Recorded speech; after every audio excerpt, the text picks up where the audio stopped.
Hi folks, John with the Wingman 115 channel checking in with a quick channel update. Smith & Wesson to buy knife maker Taylor Brands for $85 million. Yes, you've heard it here, folks. Smith & Wesson, your favorite gun company, is going to buy Taylor Brands. Now, this was from the Wall Street Journal. Took this out. Thought I would share this with you folks. And then let's discuss what that means to us folks here in the knife community. The article reads, and is dated July 18, 2016, is that the Smith & Wesson Holding Corporation and its accessories unit, Battenfield Technologies, said Monday that it would buy knife maker Taylor Brands for $85 million in cash. Expanding its knife and tool portfolio. It says, the Kingsport, Tennessee-based Taylor Brands has been a longtime licensee for Smith & Wesson and MP branded knives and is the direct owner of such brands as Schrade, Uncle Henry, Old Timer, and Imperial. Smith & Wesson's chief executive said the acquisition would help the company grow its accessories division by expanding into adjacent complementary markets. Now, they were talking that this purchase would take 3 to 6 weeks and that it wouldn't impact their quarter-ending earnings of July 31st. So, some of the questions that you might be asking, and I wrote a few down just to throw it out there, was what does this mean to the common man purchasing a knife? I've got a few people message me. And honestly, I don't know. I don't know how this acquisition is going to affect all of the brands over at Taylor Brands. A lot of times when companies take over, you know, they go, I love everything about your company, and then they start changing everything. So we don't know as of yet. I haven't heard through my sources, through the grapevine, yet. I'm going to try to get a hold of Taylor Brands and find out straight from the horse's mouth what's going on. But as of yet, I have not heard anything. Will Smith & Wesson change the brands and stop making underperformers? That I don't know. I know that the Schrade brand is working really well. Uncle Henry, Des, pretty good. But will they take out Old Timer and Imperial? Only time will tell on those name brands. How much will Smith & Wesson change Taylor Brands and their direction? We don't know yet, but with my experience of companies taking over other companies, things are going to change.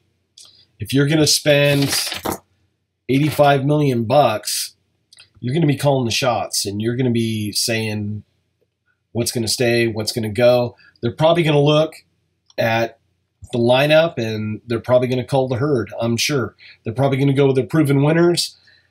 I wouldn't be surprised if they rebrand a lot of stuff, quote, the Smith & Wesson brand.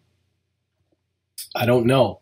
We're going to have to see if reviewers like me will still have contacts with the company. Sometimes when these larger entities buy a smaller entity, they lose touch with their fan base, and they lose touch with that information chain. I know that me personally, I've had a really good relationship with Taylor Brands, and they were really receptive to a lot of the feedback from their reviews. And there's been times where we've been brutally honest, and me and a lot of other YouTubers, and they've gone back and they've revamped their brand. They revamped the line. There was times where things didn't work, or we just said, you know what, you might want to go back to the drawing board with this. And a lot of us didn't shoot videos on stuff. We just said, you know what, this item needs a little more work. They listened to us, went back, revamped their line, and came out with a better product. Only time's going to tell with Smith & Wesson. We'll see. You know, at the end of the day, it's all about the Benjamins and how many Benjis they can put in the till. So we'll see.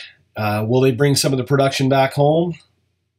I don't know. I don't know if they can do that and hit a price point, but only time will tell. Now, another question folks are asking me, will Smith & Wesson change the relationship it has with the YouTube community? Well, like I said before, they're a pretty big company. Let's hope that maybe somebody from Smith & Wesson starts watching a few of these like reaction videos. So if you can share this with everybody, get the word out, maybe they'll see that, hey, the reviewers do make an impact. And I know that folks look forward to seeing stuff being reviewed. It helps them make a more conscientious decision. And, you know, times are tight. I get that. The money's tight. And you want to make the best, most informed decision when you go out there and you make a purchase. So hopefully we'll be able to have a great relationship with Smith & Wesson. I need to contact Taylor Brands and find out what's going on. Maybe they can't talk about it sometimes when companies buy out other companies. There's non-disclosure statements and all this stuff that goes on. So like I said, only time will tell. I will share information as it becomes available to me. If you have any questions, leave them down in the comments section. And if I can, I'll try to answer what I can with what I know and what I hear through my Intel Secret Squirrel network, which is about as reliable as a cold cup of coffee at Denny's. So with that said, I will keep in touch with you folks on any late breaking details on this matter. Folks, this is John on the Wingman 115 channel. Take care out there, and I'll see you on the next video. Take care, folks.